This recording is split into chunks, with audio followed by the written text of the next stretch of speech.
Good evening, ladies and gentlemen. Welcome to the Meet the Candidate Forum for the contested races for Troy City Council.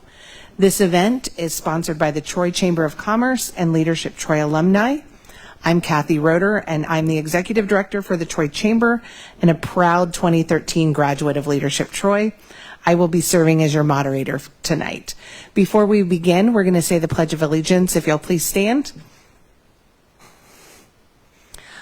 I pledge allegiance to the flag of the United States of America and to the republic for which it stands, one nation, under God, indivisible, liberty and justice for all. Thank you. So our format tonight. Each of the candidates will begin with a 3-minute opening. The time limits will be strictly enforced by the timekeeper. Please hold your applause until the end of the forum.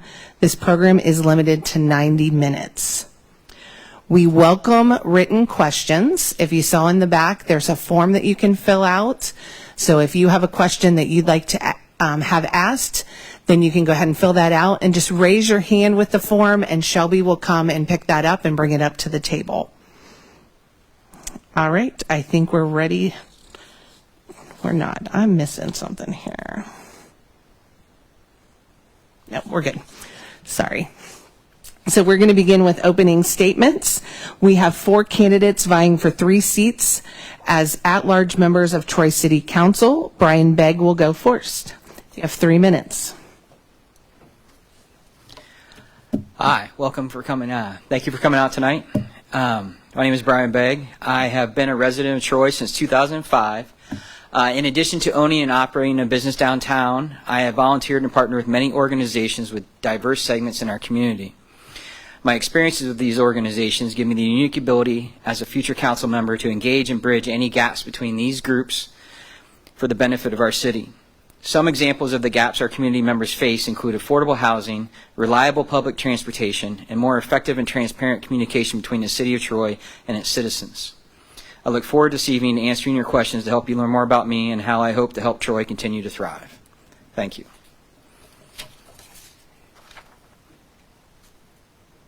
Our next candidate is Todd Severt.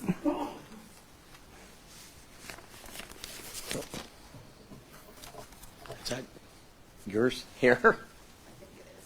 Thanks. Yep. Hi, I'm Todd Severt. I jokingly told my wife before tonight I'm going to sing the love song from Family Ties. If you don't know me by now, you'll never ever know me. Now, it's all joking aside, I do want to start today with a minute to recognize a person who's not here. Steve Baker has been involved in this as long as I've been involved in this. So I'm going to say this is the first one I've been to in 30 years that I've not seen Mr. Baker here, and we should put him all in our prayers as he's going through some health issues. That said, and all joking aside, I do know, I think, everybody in the audience today, and hopefully the people that are listening, I've been a lifelong Trojan. I've lived in Troy with my wife, Catherine. My daughter Hannah is a resident of Troy, graduated from Troy High School. My son Luke is in law school at the University of Missouri. He likewise graduated from Troy. I graduated from Troy in 1983. I've had the privilege to serve on Troy Council from 1995 through 1998. That's when my daughter was born. I chose not to seek re-election. My daughter turned 18, and I decided to I guess she was probably 17, but I decided to get back into the political arena in 2017 by running for an at-large seat, which I was fortunate enough to win, and have served on council from 2017 through the present. I currently serve as the chairman of the Finance Committee. What that entails is overseeing the budget for Troy, which is, as of right now, almost $68 million. One of the things that we're probably most proud of for the city of Troy is our income tax rate is still at 1.75%. If you look at any of our neighboring counties, Pick was at 2, or cities, Pick was at 2, I think Huber Heights is at 2.25. I looked up Xenia today. They're at 2.25. So that's a feather in the cap, I think, to the stewardship that we've provided as council members for the city of Troy, that we've been able to keep our budget, in line, in the black, without having to increase any of our income tax. As I indicated, I grew up in the city of Troy. I went to Overfield preschool when it was back at the Overfield Tavern many years ago. Actually, my grandfather lived in Overfield Tavern in the 50s when it was actually a house, and I saw his phone number on there. Oh my gosh, that was quick. Okay. Anyways, I'm Todd Severt. Thanks. I'll be back if you have any questions. Thank you. Our next candidate for the at-large seat, or one of the at-large seats, is Lynn Snee. Good evening. I promised Mr. Hendrickson I wouldn't sing, so I won't add to Todd's singing. But good evening. My name is Lynn Snee, and I'm a candidate for an at-large seat on Troy City Council. I currently serve on Troy Council along with my fellow council members here tonight. I have enjoyed my time in this role, and I look forward to continuing to serve our great city.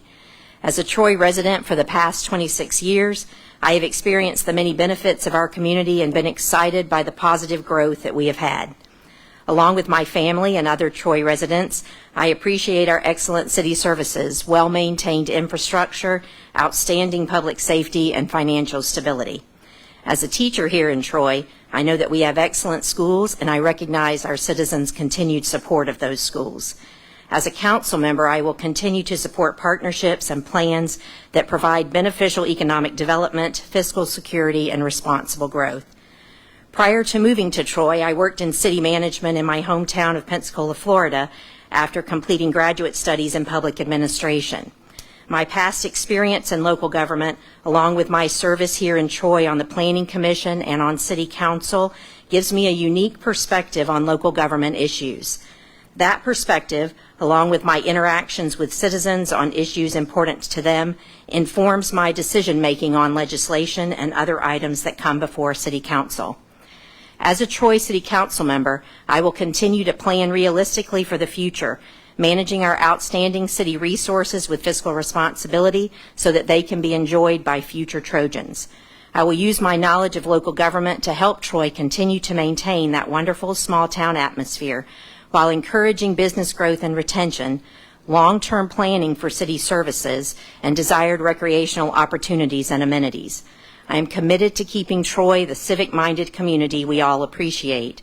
These are the things that I believe will keep Troy looking forward to a bright future and continue to make our community a place where visitors wish they could live. Thank you. Thank you. And our final candidate for an at-large seat is Susan Westfall.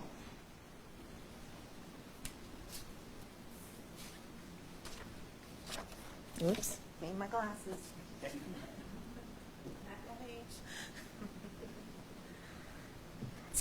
Good evening. My name's Susan Westfall, and I want to thank the Chamber for having this event. It's a nice way to get to know the candidates.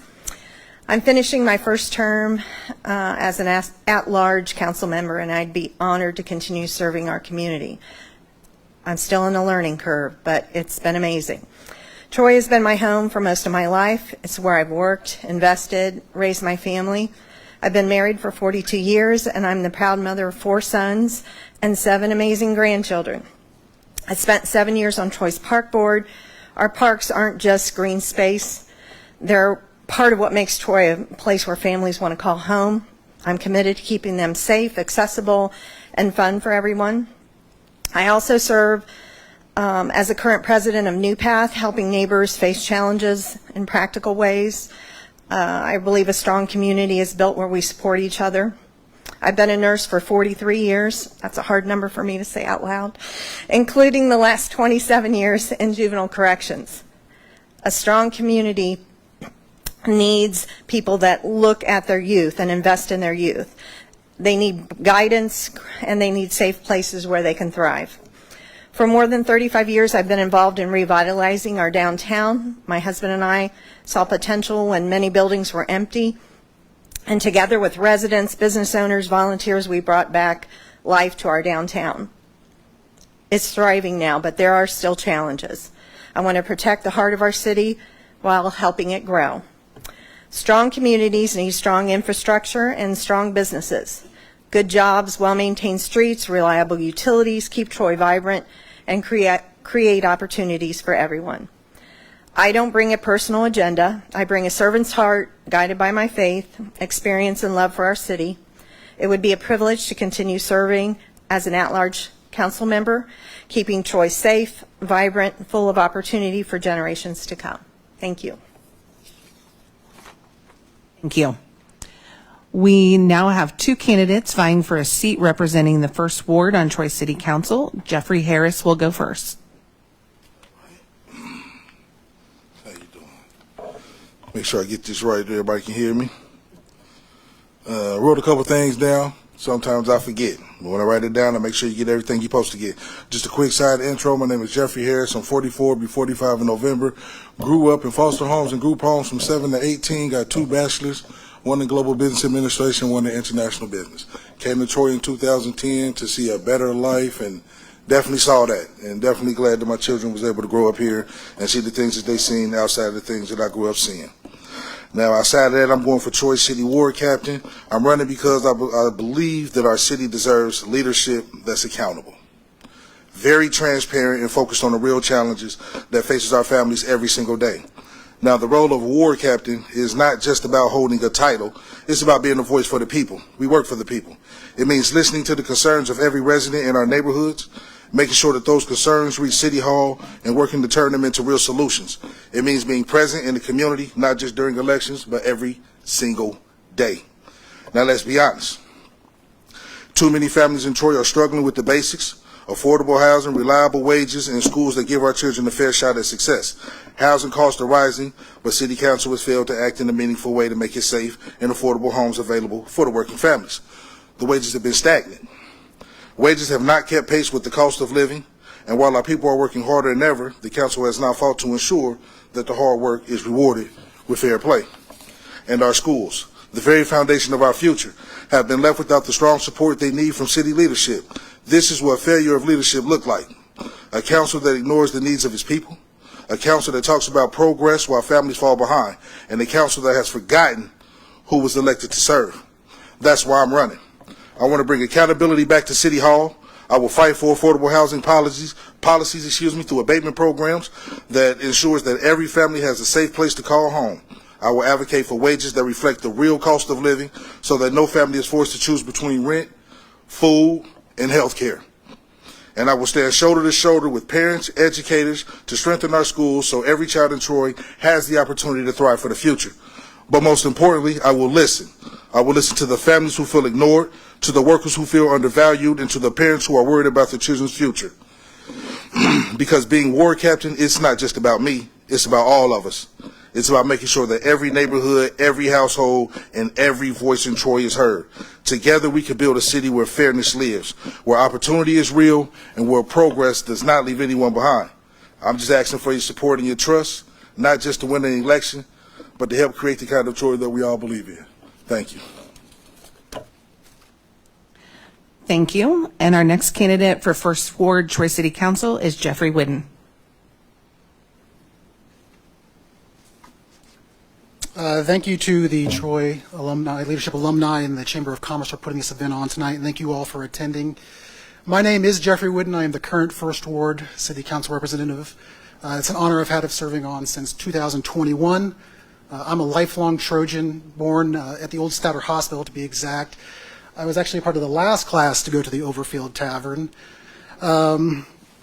After graduating from Troy High School, I went on to Ohio State University. There I studied history and political science. I had always had an interest in politics. In fact, on our 6th grade field trip to Washington, D.C., I was probably the most excited kid in the class to meet our Congressman John Boehner, making sure I got a nice cheesy photo with him to boot.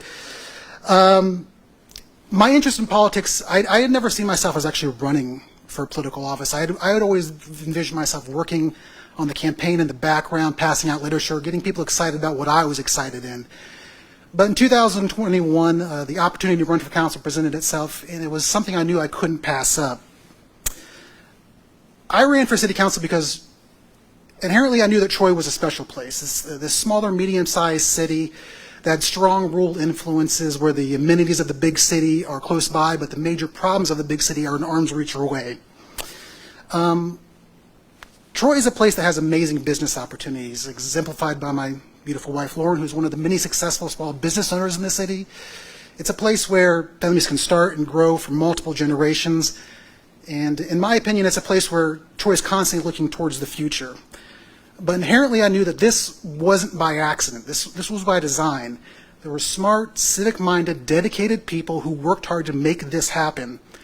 And I knew that a younger generation had to step up and move that ball forward to keep that reality alive. I worked closely with other members on city council who share the same vision that I do, who want to shape a better future for Troy, and understand that Troy, the city, has three core responsibilities to its citizens. One is safety with its fire and its police, two with its infrastructure, with its roads and water systems, and three with its recreation system, with its parks and other amenities. On city council, I have two guiding principles. When the citizens give you clear instructions, vote that way. And two, leave Troy better off than where I found it.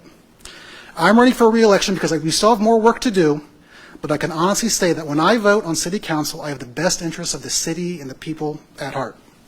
Thank you. Thank you.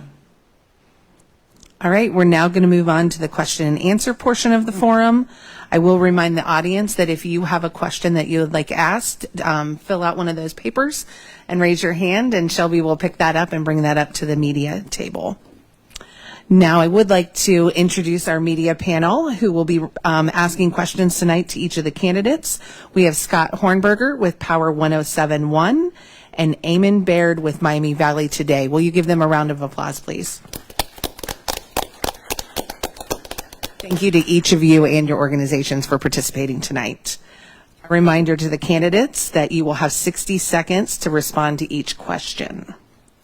May we have the first question for at-large candidates? Well, actually, this question will be for all of the council candidates, if I may, Mrs. Roeder. You may. What do you believe are the biggest issues facing the city of Troy, and what makes you uniquely qualified to help solve these issues? And we can start with Mr. Whidden. I think, well, there's a lot of ways you can go with that. Obviously, citizen engagement in politics or in City Hall is a constant concern. I hear about road construction or whether we're doing too much, the time it takes and how it affects traffic patterns and businesses in town. But I think number one is just citizen engagement in City Hall. Making sure citizens just want to know that they're heard.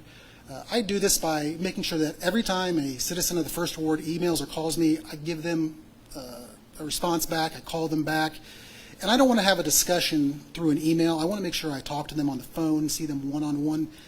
And then when people are at City Hall, they want to make sure they're heard and listened. They want to have someone, I know it sounds simple, but they just want to have direct eye contact, make sure citizens are paying attention to them, and I make sure I always try to do that to encourage and foster that spirit of the City Council is listening. Mr. Harris? Thank you.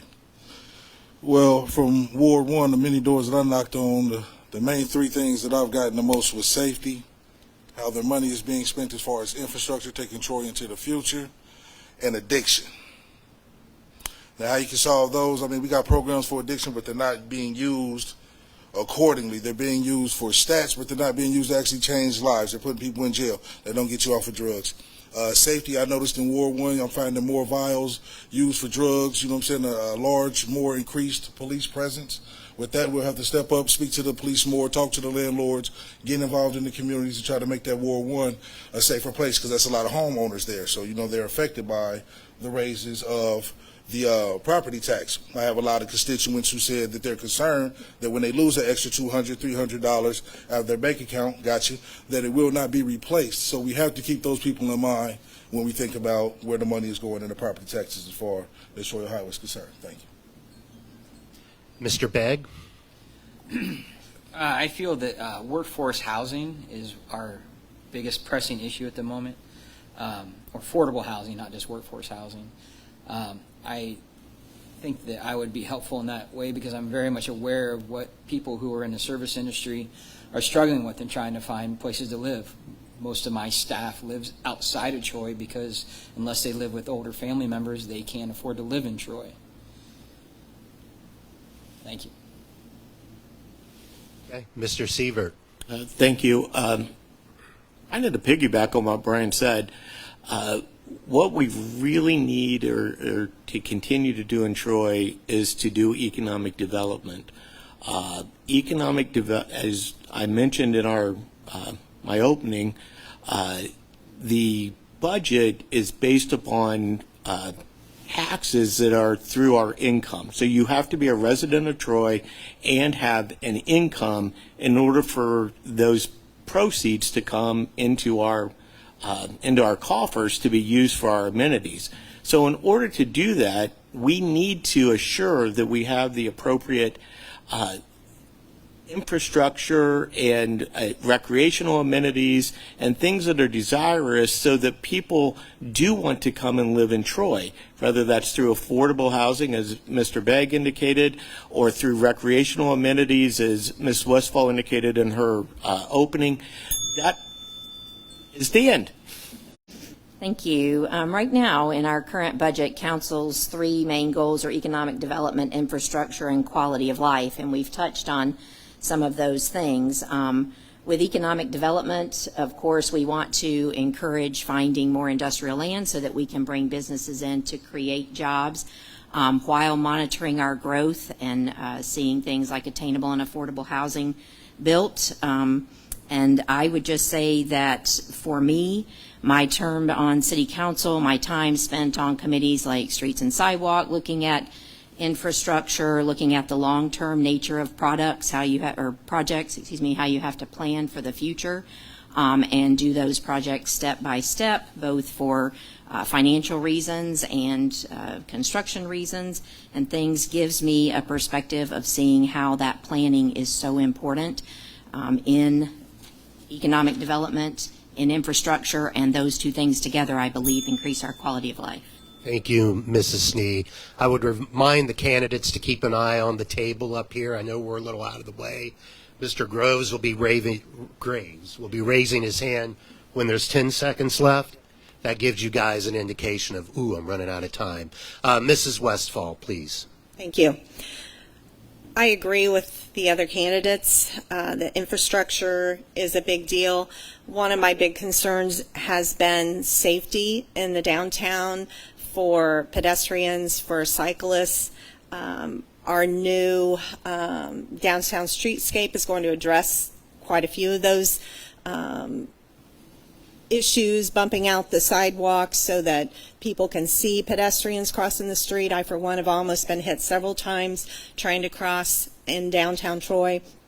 I also feel like, as president of the Parks Board, that we have some serious needs with our Parks Department. We have baseball fields that are in we have a serious need for them because Troy Parks, Troy Junior Baseball is basically defunct, and we don't have any fields for them, so that's a priority for me. Thank you. Thank you all. This is also for all the candidates. So I think I'm going to start on the other side, just to do a snake draft style. So for this, if elected to this position, you will work with the members of the other 6 wards in Troy and other council members at large. How can you work with the other members specifically when you have a difference of opinion on an issue? And I'll start with Ms. Westfall. I personally appreciate a difference of opinion. I feel like it's healthy to debate. It's healthy to listen to both sides. And I feel like we have been able to do that. The at-large group does a good job of talking to each other and interacting with public. We have those quarterly meetings. But I feel like debate is a big part of being in a political position, and we have to look at the other sides. We have to be able to listen to what somebody says and I have no problem with that, and I invite it. Thank you. Mrs. Snee? Thank you. That is actually one of the reasons I enjoy being an at-large city council member. Each ward has things that they know that their residents are concerned about, so each of them is bringing a different perspective to the table, and then the at-large members, while we may have our own individual perspectives, can take a look at the city as a whole. So to me, as Ms. Westfall said, I welcome those differences of opinion. People are bringing their different backgrounds, different places they've traveled, different things they've seen, and bringing that all to the table so that we can discuss it. And to me, out of that comes the best decision overall. Mr. Severt? Thank you. I would concur. I think that there's a lot of civility between all the members of council. And in regards to that, I mean, I can think of at least 3 occasions where I have changed my opinion based upon talking to other council members on certain issues or talking to the public. I mean, specifically thinking of one time when one of the issues was the transparency with the Budget Act, and after talking to other people, it became very obvious that we didn't want to join that program, and the county had given some information that said that that wasn't a program that we should, the open checkbook, just refresh my recollection. But I think we all get along fairly well, and we all communicate very well. I have not seen anybody who doesn't respect somebody else's opinion. Mr. Begg? Not having sat on council yet, I can only speak to my experience on some of the nonprofit boards that I've sat on, Troy Main Street, Lincoln Community Center, and a few others, that you have to engender an attitude and atmosphere of cooperation and detente with that. You have to be able to talk to each other and listen to each other's opinions and come to a conclusion that benefits the organization as a whole. Thank you. Thank you. Mr. Harris? Well, in this position, it would be a role model in a leadership position. To work well with the rest of the people on city council, which I've watched them throughout the years, would be, like you said, transparency and excellent communication, and understanding that people are coming with diverse opinions to different situations. And pretty much everybody here is established. Nobody here is really representing the poor, disenfranchised, the addicts. So you know what I mean? To have that extra hand at the table would greatly benefit Troy, because those people are also citizens that we need to help to continue to make Troy a family-friendly community for everybody and make it something wonderful for people to want to come in and be a part of in the future as well as today. Thank you. Mr. Whidden? I think some of the other candidates have also touched on this, but I'm fortunate to be on city council. There's some really smart and talented and dedicated people on council, and you can tell that that they do their homework, and if you do your homework, and then you can collaborate. A lot of times when we have committee meetings, you can see that come out, and the questions they may ask, and you can see it that they may have a slightly different angle on how you see it, and you go, oh, that's an interesting take on this position here, and it sheds a lot of light on what they're thinking. So with the great people that are on council and the homework that they do, you know that you can be free to express your opinion, and they'll tell you theirs, and be able to come to a worthwhile conclusion on that. Very good. Thank you.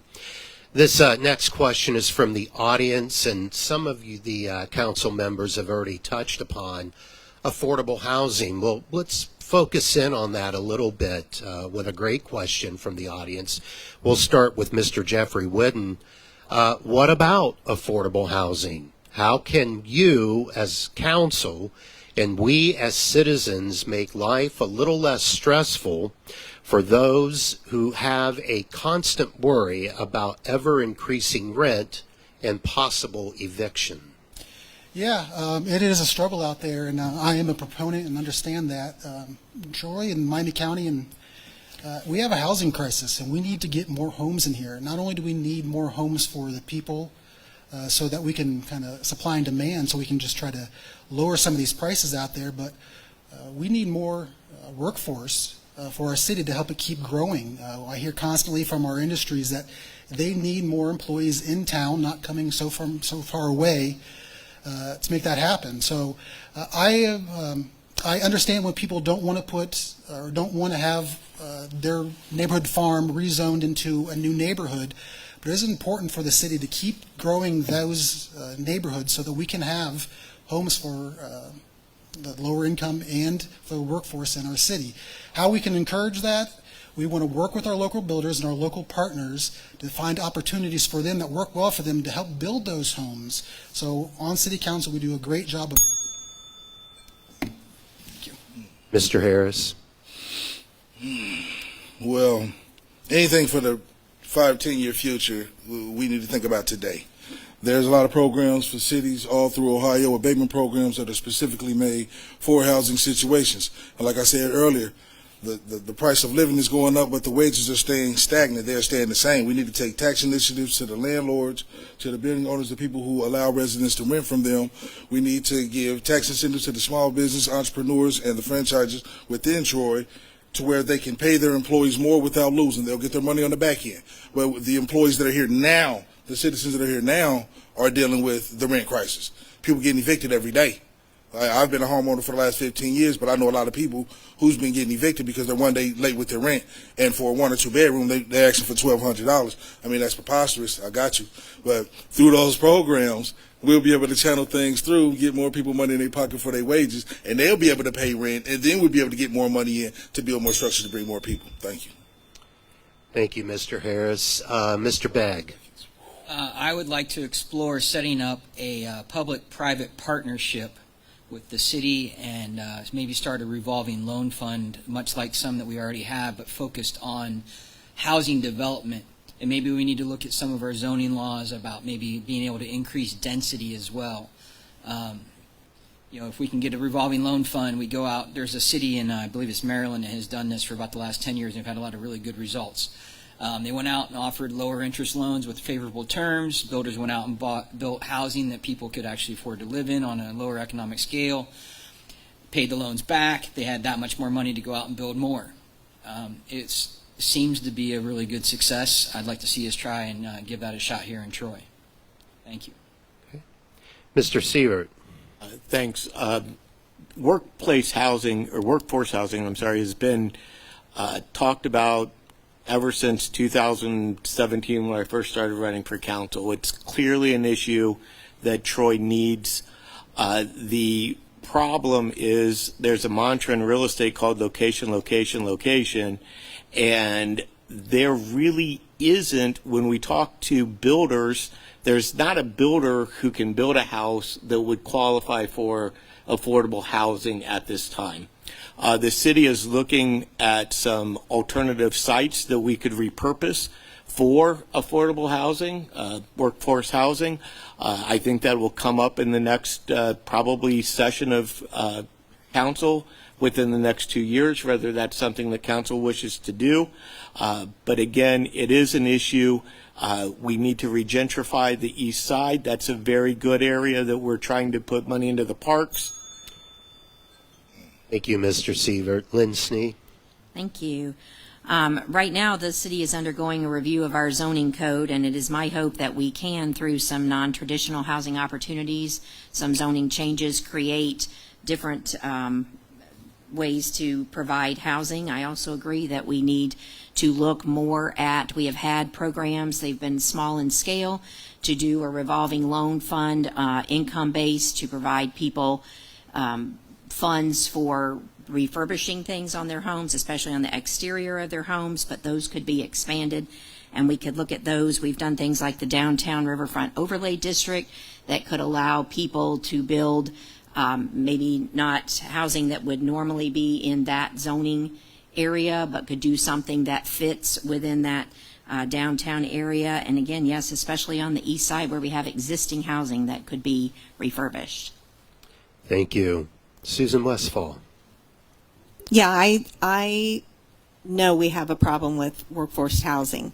And like Todd said, trying to get a builder interested in building a home that they're going to lose money in is not going to happen. So I do think programs, and we do have a revolving loan fund that does, like Lynn said, allow you to fix up exteriors and so forth, but that should be expanded to maybe be able to build. But I also think getting our infrastructure updated downtown to allow the second and third floors to be developed might help also. But again, you know, the price of rents is an issue. Zoning would help tremendously, and some of our downtown areas still need zoning looked at so that we can have livable places rather than businesses on our off streets, in my opinion. Very good. Thank you. This is an audience question for all candidates, and I'll start with Mrs. Westfall. 25 Ohio cities have passed resolutions and or ballot initiatives supporting the proposed We the People Amendment, requiring the regulation of money in political campaigns and reining in the power of large corporations. Supporting this amendment may not directly affect decisions City Council makes, but big money in politics and corporate power do have direct and indirect implications for Troy and its residents. If elected to council, will you support the resolution supporting the We the People amendment? Why or why not? We all received letters from the We the People, and I do agree that my opinion on this does not really affect my job here if elected, but I'm not a fan of corporate being able to put huge amounts of money into politics and swaying votes. I preferred it the old way where you could only donate a certain amount. I feel like it's really gotten ridiculous on corporate donations to politics, so I'm not a fan of that. Thank you. Mrs. Snee? I agree. We have received this and made responses in the past. It is, I feel, just a little bit outside what we do here in Troy. I understand the idea of wanting cities to come together and support that. As Mrs. Westfall said, I'm not a huge fan of that. I think I read the other day that an upcoming Senate race in North Carolina was going to surpass $1 billion spent in the state. That's absolutely unbelievable to me, the amount of money that is put into politics. I just don't feel like it is something that affects my job here as a Troy City Council member. Mr. Severt? I would concur. I think Deb's asked this question of every council member, and we've responded to her with regards to that. I would agree that financial corporate money towards politics is not a good thing. We want people to feel that they are empowered and that they're not disenfranchised by power brokers who are paying for advertising. We see that on the presidential elections pretty regularly. And I see Deb back there. I can add more. My main objection for the We the People thing was the issue with the corporate losing constitutional status, and I had reviewed some law review articles and provided them to We the People that sort of said how that could potentially impact, at least how I saw it, some constitutional issues with regards to that. But as far as campaigning and... Thank you. Mr. Begg? Yeah, I can't say I'm a big fan of big money in politics either. And I would defer to Todd in terms of legal questions. I support the concept of the We the People Amendment. I also don't think that corporations should maybe be considered people with all the privileges but none of the responsibilities therefore, though. But I would have to say that as a future council person, I don't know that I could support the amendment for a couple of those different reasons. Thank you. Mr. Harris? This short, so I ain't worried about running out of time. Corporations are the foundations that give you jobs within your city. Should we use their money to influence elections? No. Should we use that money to better our communities? Yes. All it takes is a simple written-out contract that says if you give us this money, it will be used for this, not for this in any such a way. So that the companies giving that big money will understand that you will not sway a vote or a judgment at all with the money that you're giving towards the city. It will be done, you know what I'm saying, in moderation according to the law. So it's a give and a take depending on which way you look at it. You know what I mean? Whether it's a good or it's a bad thing. Because without their money, we're searching. With their money, we can progress if we put provisions in place to let where they understand from the beginning that your money will be used for this and not to sway anything else outside of that. Thank you. Thank you. And Mr. Whidden. Yeah, I've responded in the past that I am generally in favor of the amendment. I haven't read the actual language since I first did it probably 2 or 3 years ago, so if it's changed, I would have to read it again. Obviously, there's far too much corporate money in politics. Is there any person here who disagrees? The question becomes, is that change come from the bottom down as low as Troy is on that scale, or does it need to start somewhere else? I'm not sure if that's the exact place for Troy to start or what that might do. But generally, yes, I agree. I support the amendment and think there's far too much cash in our politics, or corporate cash in our politics. All right, let's switch it up a little bit, and let's put the focus on our first ward candidates. You guys take a little breather, but you're next. Don't relax too much now. For our first ward candidates, the city's comprehensive plan shows that the first ward is not serviced by many public parks. Should the city prioritize park development in the first ward, and how should this be accomplished? Go right ahead, Mr. Whidden. Yes, this has been probably the issue I've tried to focus on most since I've been on city council. At last count, there was 27 parks in the city of Troy, and there is not one in the first ward. Every citizen of the first ward pays taxes for city parks just like everyone else does, and we are just underserved in that department. We have an upcoming Parks and Recreation Master Plan, and I have stressed to the park board and to city staff that we need to find a way to find money to put a park in the city of Troy. When a new neighborhood comes into a neighborhood, or a new neighborhood gets zoned in, they can do one of two things. They can put a park in, or they can do what's called accepting fees in lieu of. The last neighborhood we put into the city, into the first ward, we accepted fees in lieu of. That will be the last time the first ward accepts fees in lieu of. We will have a park in the first ward. Thank you, Mr. Whidden. Mr. Harris. It's crazy, but I totally agree. What Mr. Wheaton has said, because, I mean, we got a lot of older generation in the first ward. We have some young parents, but a park is definitely something that's needed, one, for health and psychological benefits of the citizens of that ward, so they don't have to go all the way across town to use gas money because, of course, again, inflation, money stagnant. They'll be able to enjoy a more comfortable lifestyle. I mean, parks bring a lot to a person's vibrance of life. Just like the walking trail, the bike trail, it all gives a person a place to go, to vent, to think, to cherish, to honor the blessings that you have. So a park in the first ward, we definitely need, and like he said, there's things that's going on, I got you, to get that park built, so I'm very interested in see how that goes. Thank you. Thank you. This is we're back to an all candidates question, and I'll start again on your side, Mrs. Westfall. Sorry, give me 1 second. As a council member, you represent the residents of the city of Troy. If elected, what ways will you communicate with your constituents, and more importantly, how can they communicate with you? Well, the ways that I communicate are talking to people. I'm a big fan of that.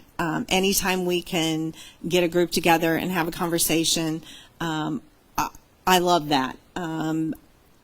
At Large, like I said, does get together quarterly, and it's a more relaxed environment. People feel more open to talk.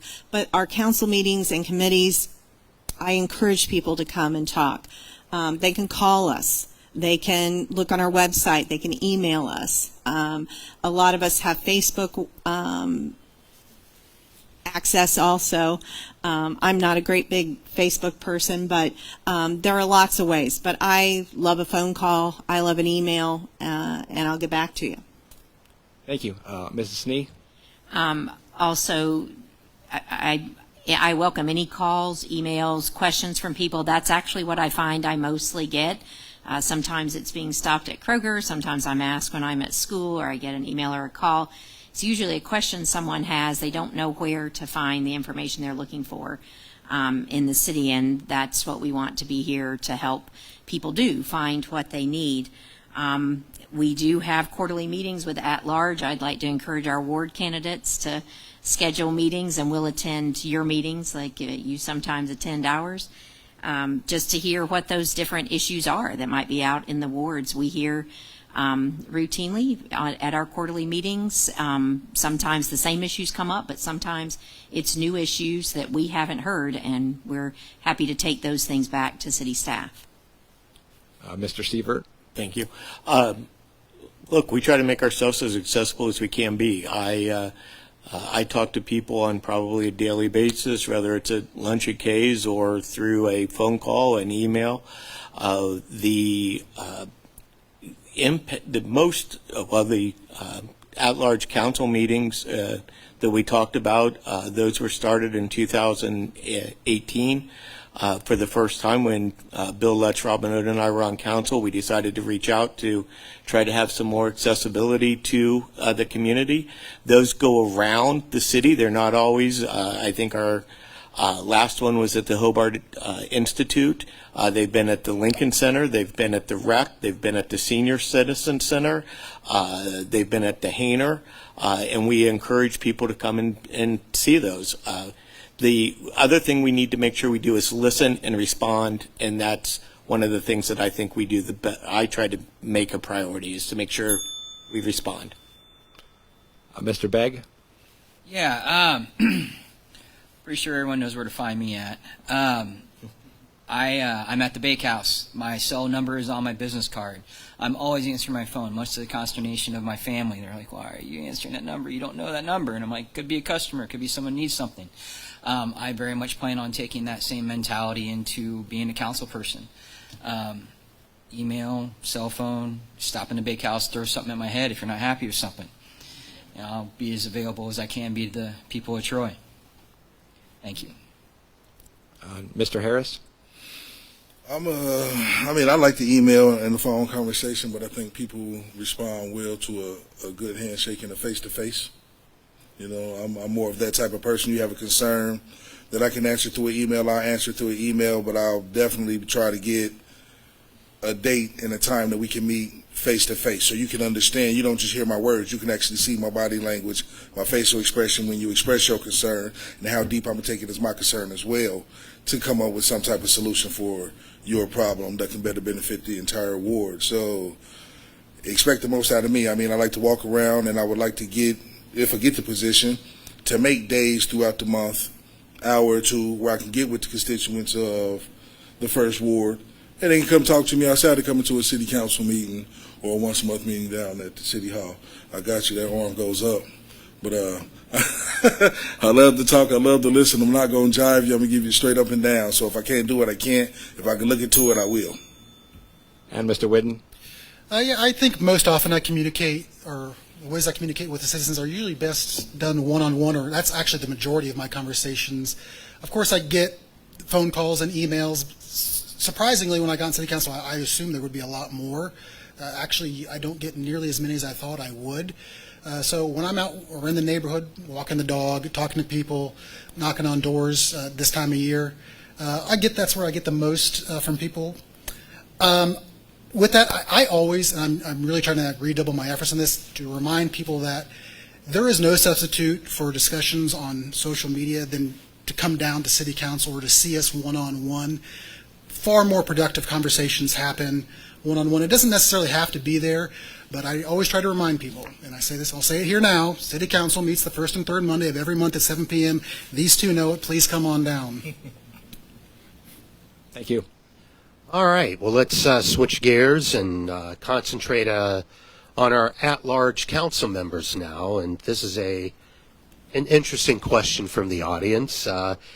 If you were given $1 million to spend to benefit the citizens of Troy, how would you get the most bang for that $1 million? We'll start with Mr. Begg. I think I would go with the revolving loan fund I spoke about earlier for affordable and workforce housing. Use that money as seed to offer, terms at a more favorable rate than to get with a commercial institution, maybe even more favorable terms, and then use the payback to grow that even larger and increase our housing stock in a way that services all the members of our community. Thank you. Thank you. Mr. Severt? The $1 million, I think, would be best served in facilitating communication. I know it sounds crazy, but $1 million for the recreational fields would be, 1/10 of what we're going to need. So to make it the most effective, one of the things that I've pushed for is an app like the My Tip City app. If anyone has looked at that, please look at it. We need to redo our website, our communication, our accessibility, and I think an app on people's cell phone is something that's going to be the next generation. That's how they're going to communicate. They're going to communicate with this little black box, and they're not going to call, they're not going to email, they're going to hit an app, and they're going to want communication. They're going to see everything's going to be to increase our effective communication through application. Thank you. Mrs. Snee. Thank you. I think I would actually go two ways, but I hope they're tied together. I definitely would do something with some kind of revolving loan fund to help with existing housing improvement, but I would also want to find a way to partner with developers for more industrial land development. We've talked about needing that, and I feel like bringing those businesses to Troy would create some of the synergy we need to also find ways to build affordable workforce housing in Troy. And so I would try and do both of those programs and hope that we could find a way to make them work together. Thank you. Mrs. Westfall? I agree with the revolving loan fund money, but my heart is with our park system because that's where I've been the last several years. And there's so many needs with the parks. We know we need baseball fields, but we also have other needs. There's kids that don't do sports, organized sports, so we would need an updated skate park. We need a splash pad for some neighborhoods. So like Todd said, this is a drop in the bucket, but I think this money could be used to incentivize nonprofits as a partnership. So, if we give this money, this much, then have them contribute part of that and develop partnerships through corporations and the nonprofits. Very good. Thank you. This is another audience question. It's for all the candidates. I'm going to start with Mr. Whidden this time. Recently, Brian Kilmeade faced criticism for his comments on homeless people. What do you think should be done for the homeless folks in Troy?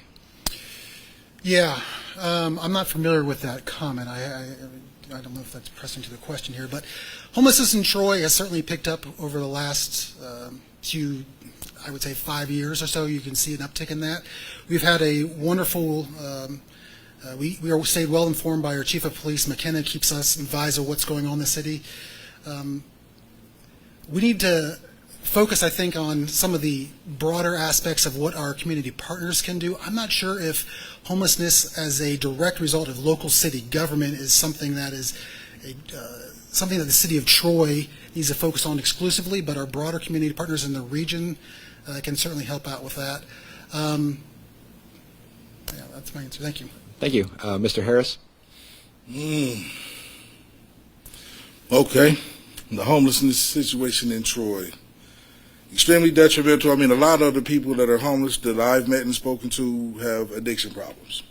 Family disowned them, wife left them, you know what I mean? Friends abandoned them because of the reactions they got from the person that actually was addicted to that drug. Now, we got a lot of community resources that we already put money into. Job and Family Services, we need to work those programs. Not create new ones. We need to work the existing programs that we have. They need to answer them phones faster. They need to get people off of these drugs. They need to get them into the community, get them jobs, not house them in the county. That's not making us any money. That's not making them better. It's not making the situation better. And from what we see, they camp out pretty much anywhere and everywhere. I don't know if a lot of people know, but assaults have went up in Troy, I think 23% in the last 24 months. And that's due to addiction and homelessness. The people who do not have will not go far to take from those that do have, but the help is here. We have to give it to them. We don't need to create new. We need to use the now. Mr. Begg? Yeah, we definitely have an issue here in town. All of a sudden, it seems like I feel like I'm beating a dead horse, but I think if we could increase our housing stock, maybe make some things a little more affordable, that would go a long way. But as noted, it's not always about housing costs. It's also about substance abuse issues and mental health crises. I kind of know a couple of them pretty well because they hang out around downtown a lot. I'd say that there's a combination of substance abuse and mental health crisis going on there, and getting them to into the programs is always a struggle. I'm not sure what the answer is to that, I'll be perfectly frank, but we need to keep working on it no matter what. Thank you. Mr. Severt? Thank you. Like Jeff said, the chief keeps us informed pretty well. The Troy Foundation has put some money into some research as to where the homelessness are coming from. Surprisingly, a number of it is transitory. If any of you, I'm sure a lot of you know Dick Steineman. Dick has reached out at length to try to show compassion, and I think that's the role of the city, to show compassion, to make sure that the needs are met, that nobody is left behind, for lack of a better term. We do need to make sure that the appropriate services are provided. My brother-in-law is a gentleman named Joe Yoder. He did a lengthy study in the Dayton Daily News about homelessness in the area. If anybody wishes to read it, it's very insightful. And it's an issue, but I think we handle it very well within our city. Mrs. Snee? Yes, I currently serve on the board of Fish of Troy. We absolutely know that rent is our greatest need. It's been almost primarily what we're helping out with, but we also hear regularly from the continuum of care that includes all of the, or many of the nonprofits within Miami County, and we know that there are programs that exist. I am just grateful that our public safety professionals are willing to also come in and help people find the programs that they need and give them that information. I feel like those programs that provide things like breakfast or temporary housing or things do work together well in Troy, and we're grateful to have the Troy Foundation that also provides things like funding for studies, but also funding to nonprofits for the help and assistance that they provide so that they can continue to help people in Troy. And Mrs. Westfall? Yeah, there's been some, we live downtown, so we see the homelessness, and I've known Dick Steineman for years and appreciate the work that he does. So much of it is a mental health crisis, and our funding and insurances have dropped tremendous. There's an ebb and flow. So we're in that downflow where mental health is covered. They may admit you to the hospital and you're in and out in 7 days and expect you to be A-OK, and it doesn't work that way with mental health problems. You add substance abuse on top of that, and there's even more time involved in recovery. So we definitely have programs available, but again, you can lead a horse to water, you can't make them drink. A lot of them have no interest in help, but we have it available, and we're really good at offering that to them. Thank you.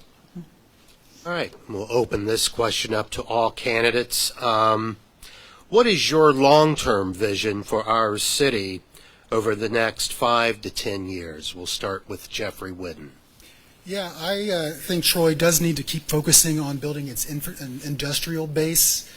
We have seen early plans to develop The northwest side of the town into a more industrial region, those are in the very beginning stages, so nothing's set in stone yet. But having a strong industrial base in the city is what's going to keep our city strong and vibrant in the long run, allow us to sustain ups and downs of whatever may come our way, versus a little bit more of the service industry side. If you try to focus too much on that, you're going to see susceptible to downturns that you may not be able to foresee or maybe influence from outside. So I would like to make sure the city is focusing on keeping our industrial base strong. We got to increase our workforce housing again to make sure that is happening so we can attract those businesses to Troy. But that is something I want us to make sure we're focusing on for over the next 5 to 10 years. Thank you. Mr. Harris? You said 5 years, correct? I'm sorry? The time limit? 5 to 10 years? All right. Well, that's a lot of goals right there. From a sociological aspect, like they said earlier, we were speaking on mental health. We can build the infrastructure for days. I mean, we can look like Las Vegas, but if nobody's equipped mentally to do the jobs, it's just for nothing. You just spend the money to look good. You understand what I'm saying? We need to focus on education. And in the next 5 to 10 years, I see more graduates coming from Troy than ever. I see more people staying in Troy, becoming long-term homeowners and small business owners in Troy. I see a lot of the companies in the next 5 to 10 years hiring more people within Troy instead of people outside of Troy. And I know they do that a lot because they say that the talents that they need are coming from people outside of town. We need to focus more on teaching our students, our kids, as well as the adults, those same talents so those jobs do not outsource outside the city. We bring more money in, there go that ham, that will bring in more city tax money for us to be able to play with. Thank you. Okay. Thank you, Mr. Harris. Mr. Begg? I'd like to see us continue our steady growth in jobs and, as I've talked, housing. I would like to see a concerted effort to make sure that the city is working for all of our constituents going forward. I feel like some neighborhoods and some populations aren't quite as well served by the city as they should be. I'd like to see that improve. Troy's a great place to live. I want it to be a great place to live for everyone. I think that's a good goal for us going forward. Thank you. Mr. Severt? Interestingly, Carol Hastings, who used to be the president of council, told us whenever we make a decision, we should make it looking 25 years in advance. And I think all members of council try to do that when we do those types of decisions. I think 5 to 10 years from now, Troy needs to, as Mr. Whidden said, have an economic infrastructure that will continue to sustain us through our maturation of our current population, which in turn would lower the income revenue that we need to generate. I also think we really need to and are in the process of looking at the recreational amenities that are needed and necessary in order to get people and retain people in our community, whether it's the baseball fields that Ms. Westfall talked about, the pool, the ice arena. We offer so much, and we really need to make sure that we maintain and sustain that. Thank you, Mr. Severt. Lynn Snee? Yes, I agree that we need to continue to focus on economic development. We need to develop our industrial base, but we also need to look at what is another one of our goals, which is quality of life. That involves seeing things like our Parks Master Plan that is coming back to us. I'd like to see a cohesive plan with that, both for parks, for recreational opportunities, for ball fields, for things like looking at what's going to be developed on the east end when the Low Dam project is done and we have a larger southern levee on the river. As we develop that economic base, we have to be looking at the infrastructure that's needed, and that's definitely planning for the next 15 to 20 years. We're looking at that downtown. Right now with the streetscape project and updating that infrastructure, there's other infrastructure also that we'll need to look at. Thank you. Mrs. Westfall? I agree that maintaining our industrial base is important. Industry leads to jobs, leads to being people being able to afford homes, leads to them using our amenities. So it's all connected. We definitely need to be able to communicate things to our citizens. So I think that's important, that we get a better feel for how to communicate with our citizens. It used to be the paper. Now it's Facebook and emails and all these different ways, and not everybody uses all of those things. So I think the long term involves communication and maintaining our job source so that all the other things can fall into place. This is a question for all candidates. I'll again start with Ms. Westfall in the end. For the candidates who are already serving on council, what's the biggest thing you've learned since you joined council? And for the candidates running to join, what's something you could translate from your business or your life and institute it into council? The biggest thing I've learned, and I think I've said this before at an at-large community meeting, is coming from a nurse, we see a problem, we fix a problem. Boom. You know, you take care of it right away. Government is slow. It takes time. It takes committees. It takes a plan together, consultants, all of these things that I'm used to being able to, okay, let's move forward. We got to get this done. So for me, it's the process, learning the process and learning that things don't always work on my timeline. But it is a process, and I'm learning in that, and things do get done. So that's the good part. Mrs. Snee? Yes, I think I've learned the long-term nature of projects. It really does take years and years sometimes to design things, plan things. Other things get done quickly. Sometimes decisions, even at the speed of government, can be made relatively quickly, but mostly projects are looking far into the future. But I think the main thing I've learned too is the collaboration that can take place. We've talked about how we work together in committees, where we have more discussion sometimes than people see happen at council meetings, but that collaboration in committees and hearing different people's ideas has been very good for me. Mr. Severt? Thank you. The biggest thing I've learned is probably trying to explain the process that we have to go through as a statutory government. A lot of people, come up to see you in the community and they're like, oh, you guys are all yes men. You guys all vote yes.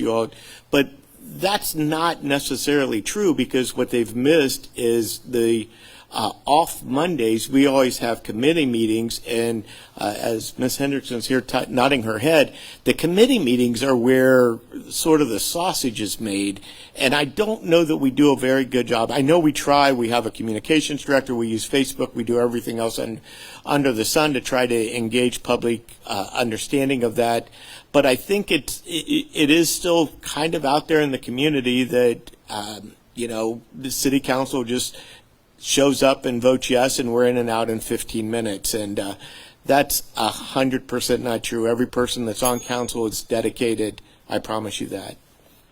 Mr. Begg? I firmly believe that my experience as a business owner and as a board member of several nonprofit boards in the community has given me the background and experience to function well on council. The business aspect has taught me how to problem solve, but also being on the boards has taught me how to be collaborative. You can't, even as I was the board president for Troy Main Street for 2 years, and you don't just walk in the room and say, this is what we're going to do. You have to convince the other board members, which I feel is be very close to same as convincing other members of council. So I do think I have the experience and background to work effectively on council. Thank you. Thank you. Mr. Harris? Well, becoming a part of city council would be a blessing in itself, but from my diverse background, it gives me a lot of know-how to understand every level of citizen. From sleeping in an abandoned building, sleeping on the park bench, which I've done throughout life. So I can understand the person that's sleeping, the mental capabilities, incapabilities that they have, all the way to understanding that education, patience, and humbling myself will bring better days if you want it. Like she said, you can lead a horse to water, but you can't make him drink. But if the horse got a good mental, it'll know to drink, right? You know what I mean? You don't have to force it. It'll know that it's time to drink. And I will bring an essence that Troy is not used to the table, so we can get I love that hand.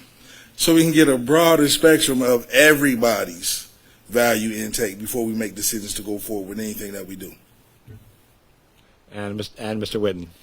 Yeah, one of the things I learned quickly on council is that the ordinances and the resolutions come at you fast, and you don't really have a background for them, but then you quickly understand that they all fit together as a puzzle piece, so to speak, for the most part.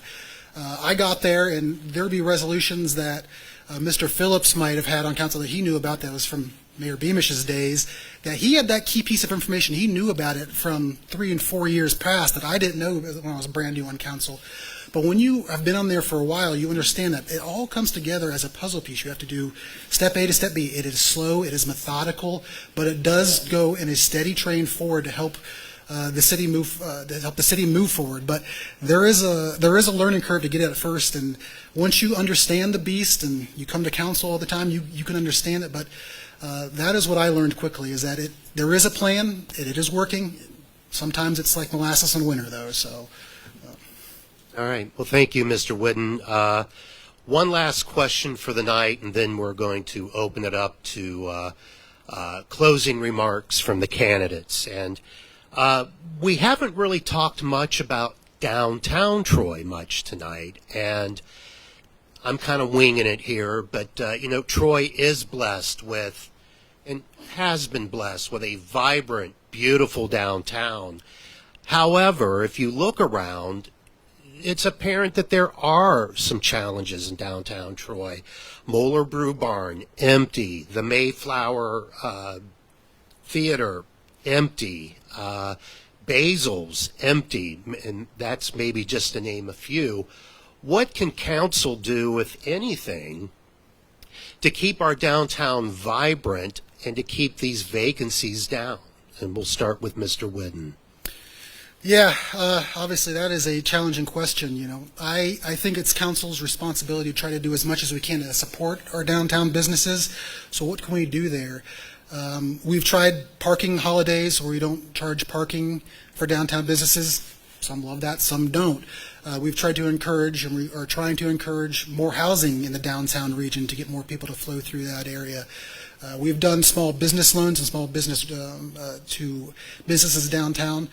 But, and I should maybe say the elephant in the room, parking downtown, we are constantly looking at that and saying, do we need to adjust it? Do we need to do more? Do we need to add more? We certainly don't want to take away from that, but there's a lot of factors. It's not a magic wand that can help solve downtown, but we need to make sure it's a constant focus, as it is our core, it is our identity. It is one of the things that sets Troy apart. So it is something that myself and other council members will never stop focusing on. Thank you, Mr. Whidden. Mr. Harris. Downtown seems to be a power spot in Troy.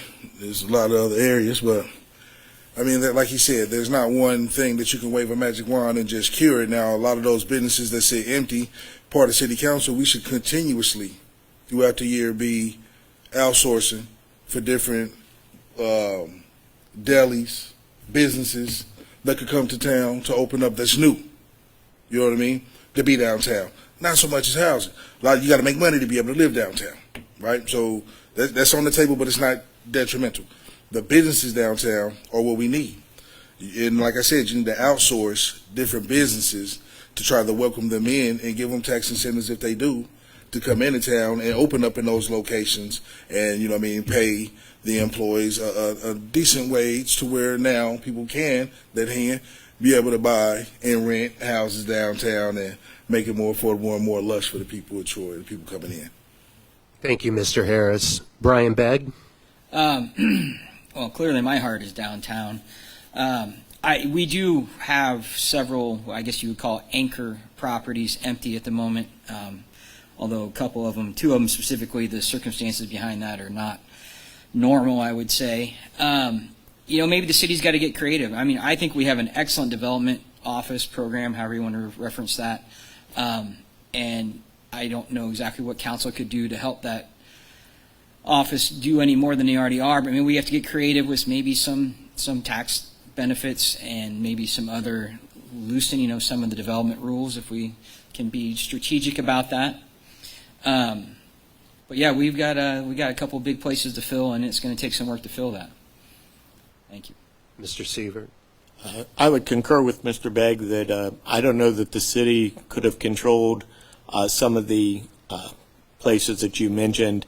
Unfortunately, heart goes out to some of the people that were hurt in those establishments. That said, and to kind of turn that on its head a little bit, I still think Troy's vibrant downtown. We have a development project that's putting 12 condos going in downtown right now.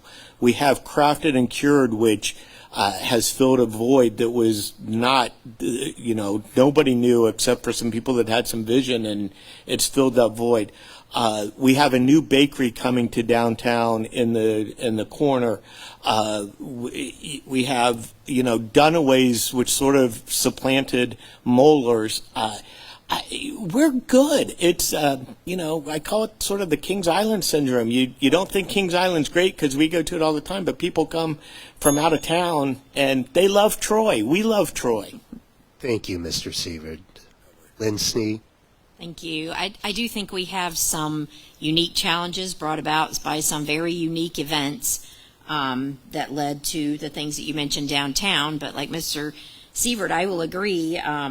We still have people who want to live downtown. We have businesses that want to come into our downtown. And now we have some very unique properties to offer them. So I am hoping that by our partnership with the Troy Development Council, we provide funding through the Chamber of Commerce. Our city staff works with them. They are meeting with people all the time who have an interest in Troy, and I believe that we will find those right people to fill those places. I spent last Saturday golfing around downtown Troy and saw plenty of other people enjoying doing the very same thing and patronizing our downtown businesses. So I appreciate Troy Main Street and the things we offer, and I do believe downtown is still vibrant. Mrs. Westfall. I would agree. We have an amazing downtown. But it does have some challenges, and some of those things have to be worked out through our court system, and it may be a little bit of a process. One of the things that I think is going to be a difficulty with getting those buildings filled is that we are going to have a big renovation with our infrastructure, and so how do you rent a building that you know is going to be in demolition on the sidewalk, getting new infrastructure? I'm not sure, but we've got to work with our businesses to try to keep them open, maybe work at night, to reassure them that we want them to stay open, that we value what they do for our downtown and our city. Thank you. And Scott was correct. We are coming to a close. Before we go to closing statements, though, I'd like to again thank Eamon and Scott for the questions tonight. I'd also like to thank the audience for their participation as well. So we are going to begin with closing statements. We're going to go in reverse order. Candidates will have 2 minutes for a closing statement, and we will start with Jeffrey Whidden.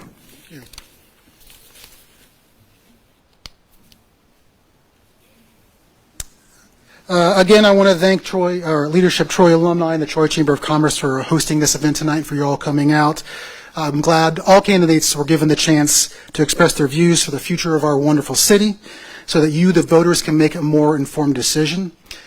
I want to reiterate, just again from my opening statement, my 2 guiding principles that I use when I'm on City Council.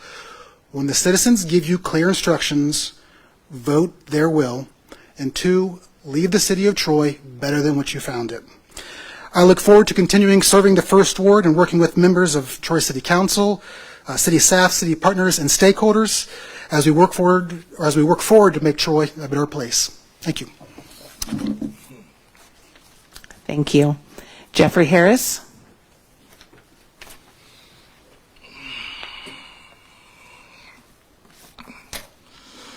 All right. Here we go again. Friends, neighbors in Troy, thank you for giving me the opportunity to come and share my vision for Troy, Ohio with you tonight. And I don't stand here as a politician. I stand here as Mr. Jeffrey Harris, a neighbor, a father, and a man who loves this community with all his heart, just as well as everybody else in the room. Now, over the past months, I walked our streets, visited our homes, and listened to your voices. I've heard about the frustration that you all feel, families stressed thin by the rising cost of housing, parents worried about the resources of the schools, and workers putting in the long hours, yet struggle to make ends meet. These are things that's been going on for years. It ain't new. I've heard something else, too. the disappointment that our current city council hasn't done enough to face these challenges with the urgency that it deserves. Don't take nothing away from their work, the urgency that it deserves, the placement in which things are getting done. That's why I'm running for ward captain, because leadership should mean service. It should mean standing up for the single mother that's trying to balance bills and daycare, to the small business owner working late to keep the doors open, brew bar, right? For the young people who deserve a future right here in Troy instead of feeling like they need to leave to find better opportunities. I believe in Troy where fairness is more than just a word, it's actually a promise, where our council is accountable to the people, not distant from them, where every child, no matter their background, has the chance to succeed. Now, this election isn't about me, it's about all of us. All of us. Take that word, us. It's about the future that we want for our families in the city that we love. And I believe with all my heart that together we can make Troy stronger, more united, and more prepared for opportunities to come ahead. So on Election Day and as it approaches, I humbly ask for your trust, for your support, for your vote. Let's take this step forward together. Let's give Troy the leadership that it truly deserves. And again, my name is Mr. Jeffrey Harris, and I was honored to serve and will be honored to serve as your next ward captain for Ward 1. Thank you. And let's build the future together. Let's get to work. Thank you.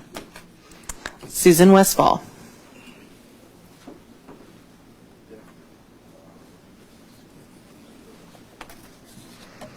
What drives me as a council member. I was raised in Troy, and today I'm blessed to be a grandmother of 7.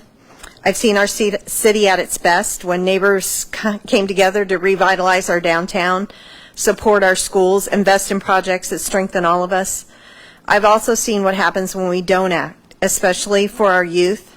My 27 years as a nurse in a juvenile corrections shows me how critical safe spaces, opportunities, guidance are to keep our kids on the right path. That's why I believe now is the time to invest in Troy's future, not just in our youth, but in our infrastructure and local businesses, because good jobs are the foundation of a healthy community. We need safe, playable baseball fields, spaces for youth who don't play organized sports like skate parks, and a downtown that stays vibrant and welcoming. These practical steps strengthen families, neighborhoods, and our entire city, while also attracting a much-needed workforce. And we can do it responsibly. Troy has the resources to make these investments without overextending our budget, and I will hold the administration accountable to ensure every dollar is spent wisely.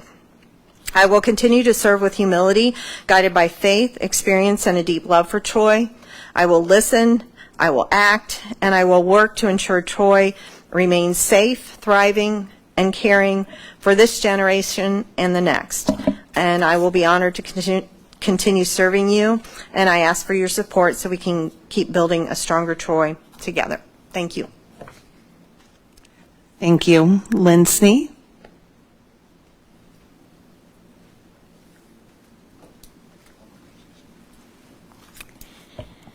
I would like to thank the Troy Chamber of Commerce and Troy Leadership Alumni for planning and conducting this Meet the Candidate event. Thanks for all those who participated and helped us have it tonight. And of course, thank you all for attending. I appreciate the opportunity for all candidates to participate and for citizens to have a chance to hear our views and make an informed decision in the upcoming election. I hope my answers to the questions asked tonight have given voters an insight into my knowledge of city issues and my opinions on issues facing our city. And if they haven't, I encourage you to call me, email me, stop me after this meeting or at any council meeting, and we can have a discussion. I look forward to continuing to represent the citizens of Troy as a city council member. I will continue to work with residents, my fellow council members, city partners, and city staff to plan for the future, create economic opportunities in Troy, and strengthen confidence in city government. I believe my knowledge of and experience with municipal management have served me well as a council member, and with your vote in the election on November 4th, I look forward to continuing to serve as a Troy City Council member at large. Thank you. Thank you. Todd Severt. Thank you again. Mr. Graves, you were pretty quick with the bell last time, so I'll try to talk quick. No, it's an honor and a privilege to stand before you to serve this community. I love Troy. I grew up in Troy. I built a soapbox derby car at the fire department that went, I drove in Troy. When I was in a fraternity at the University of South Carolina, I subscribed to the Troy Daily News. We watched the 1986 football team make their way to the state playoffs. Troy is ingrained in my spirit. After graduating from law school, I came back to Troy to be in my community, and it's an honor and privilege to serve here. The issues that we face are communications, absolutely, that was brought up today. We face issues with regards to recreation amenities, housing, and economic development, and I think those questions were addressed here today. But the one thing that I do think that we really need to work on is reinstilling the Trojan spirit. I had the opportunity to speak at Pete Jenkins' statue dedication. For those of you who knew Pete, he was the consummate cheerleader for Troy. I see Mayor Beamish in the back. Mayor Beamish had the vision that Troy downtown should be a living room.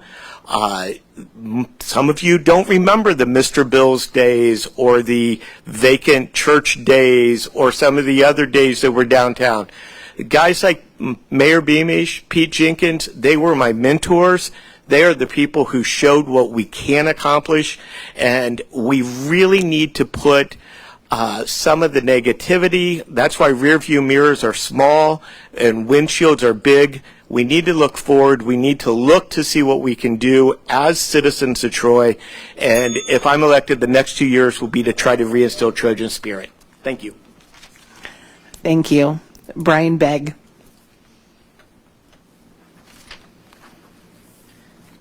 We can get one last thank you to the Chamber and our members of the media for hosting this tonight.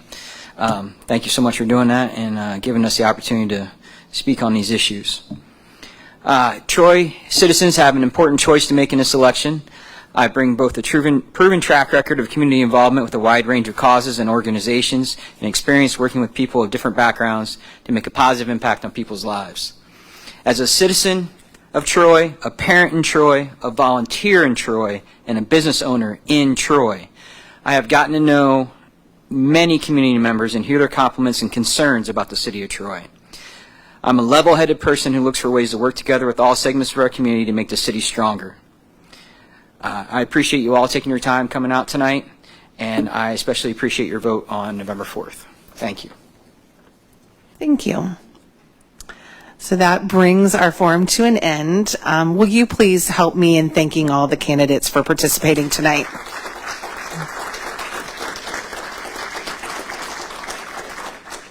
We hope that you found this evening informative. We want to thank those of you who were in attendance for being here tonight, but we also want to thank those who were listening at home. And we encourage everyone to exercise your responsibility and your right to vote on Tuesday, November 4th or before during early voting. Thank you and have a good night.